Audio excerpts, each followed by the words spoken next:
How's it going, guys? Today we're going to talk about the very basics of projectiles. So let's go back to our good old Rhino tank here. We know that its primary weapon is the 120 millimeter. Every weapon has to have a projectile. Now, some projectiles are going to be invisible, which is fine, but a weapon still needs a projectile to work. So we see that the Rhino, the 120 millimeter weapon, has a cannon as a projectile. So let's just search cannon here real quick, and we'll see that it has an image, right? We know the Rhino shoots a little ball, so the image is 120 millimeter ball, right? You can search through all these projectiles and have a look at some of the images here. There are a few other places to get images, and you could try.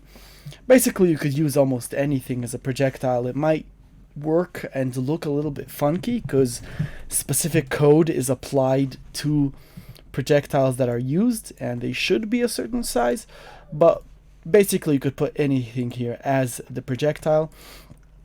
We see here a flag called arcing equals true. That's just because it's a cannonball, so it should obey the laws of physics. Basically, arcing means obey the laws of physics as if you're a cannonball. Alright, then there's these three flags, which are pretty important. Subject to cliffs, can it shoot up cliffs? So we know rhinos can't shoot up cliffs, right? And that's why subject to cliffs is yes, it is subject to cliffs. Subject to elevation is, again, has to do with the laws of physics. Is it a laser? Lasers shouldn't be subject to elevation. They don't care. They just go straight in a straight line, right? So an example where you would put no on subject to elevation would be on a laser weapon like the prison tank.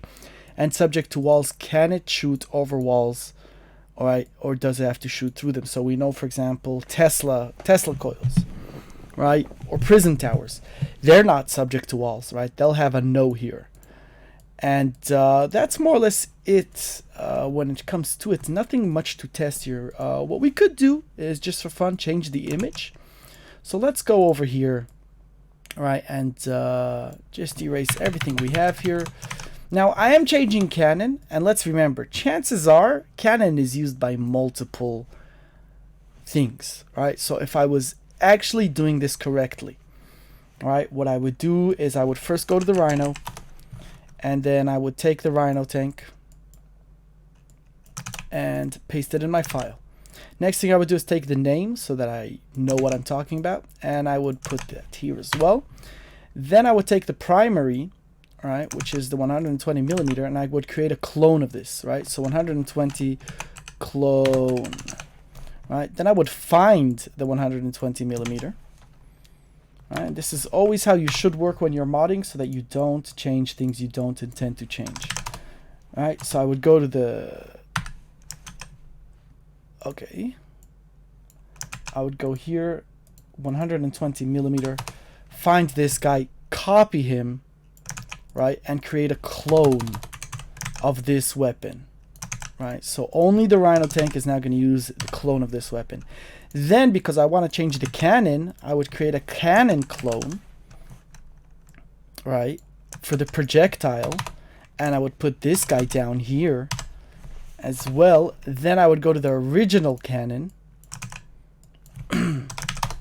and I would copy everything here, and only then would I change stuff here. So let's play around with the image. What can be a good image, and how would I find it? You know, whatever. So I'm just gonna go down here. I see there's a projectile called a chem missile, and its image is this. I copy this, put it in here, save the map. We're gonna load it in. All right. Create a game here. Load it in. And go to standard. Find my map. And we did change the Rhino weapon here, so I'm just going to launch that real quick. Let's see what the Rhino weapon looks like now that we changed its projectile to look like something else. So we'll go here real quick, make a Rhino to shoot the ground, and maybe we'll slow it down a little bit, just like that. And now, as you can see, it's no longer shooting a tank shot, even though it looks and sounds the same. I mean, it doesn't look the same, it sounds the same, but it's shooting a completely different projectile and no longer a cannonball. So let's talk about a few of the other things, right? So like we said, if we go down to the bottom of a cliff and we ask it to try and shoot up a cliff, it won't be able to. It's going to go around and try and shoot. Another thing we spoke about was walls, right? If I go and I tell this guy to try to shoot over a wall, it shoots at the wall, like it hits the wall instead of doing it. Subject to elevation is a little bit harder to show exactly what the effects are, right? But basically, you know, when shooting uphill, it's going to affect it. The range is going to be a little bit lower than when shooting down a hill, where the range is going to be increased by a tiny bit. And the physics applied as well.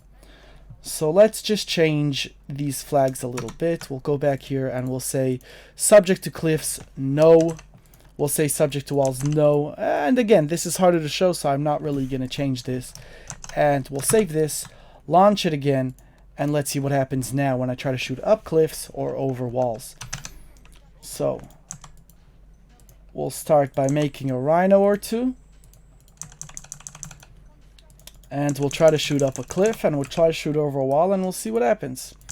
So I go here, I go to the bottom of the cliff, and I try to shoot up it. As you can see, he's now shooting up the cliff instead of having to go all the way around the cliff. Let's make a wall next and see what happens when I try to shoot over the wall. So if I go to this side of the wall and attempt to shoot here, it shoots over the wall without affecting the wall at all. So that is the very basics of projectiles. Hope you guys had fun, and I'll catch you next time.